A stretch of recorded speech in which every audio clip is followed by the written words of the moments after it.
நண்பர்களே வணக்கம். இந்த அதிமுக எம்எல்ஏக்கள்லாம் தாவேகாவுக்கு போனதை பற்றி பயங்கரமான விமர்சனம் வந்துகிட்டு இருக்கு. திமுக கிட்ட இருந்தோம், அதிமுக கிட்ட இருந்தோம். இதை விமர்சிக்கிறதுக்கு ரெண்டு கட்சிக்குமே அருகதை இல்லை அப்படிங்கிறேன். ஏன்னா இவங்கெல்லாம் ஆட்சியில் இருக்குமோ, அதிகாரத்தில் இருக்குமோ, என்னென்ன அட்டகாசம் பண்ணாங்க அப்படிங்கிறத மக்கள் பார்த்துக்கிட்டு தான் இருந்தாங்க.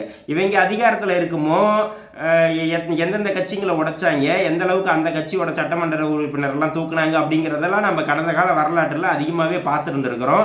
மெயினாக எக்ஸாம்பிள் சொல்லணும்னா 2016 டைமில் திமுக என்ன பண்ணாங்க, விஜயகாந்த் அவர்கள் கூட்டணி வைக்கலை அப்படிங்கிறதுக்காக அவருக்கு எதிராக அவர் கட்சியோட எம்எல்ஏக்களையே திமுகவில் இணைய வைக்கிறதுக்காக என்ன பண்ணாங்கன்னா போட்டி தேமுதிகவை உருவாக்குனாங்க. மறுமலர்ச்சி தேமுதிகன்னு ஒரு கட்சியெல்லாம் உருவாக்குனாங்க. கடைசியில் அந்த கட்சி எலெக்ஷன் வர வச்சுட்டு அதுக்கப்புறம் அவங்கெல்லாம் திமுகவில் ஜாயின் பண்ணாங்க. அதே மாதிரி இப்போ எடப்பாடி என்ன பண்ணார், எடப்பாடி தொகுதியிலேயே தாவக வேட்பாளரை தூக்குனாரு. இவங்கெல்லாம் வந்துட்டு இப்போ கட்சி தாவலை பற்றி பேசுறதுக்கு தகுதி அருகதை இருக்குதா? நான் சொல்கிறேன்.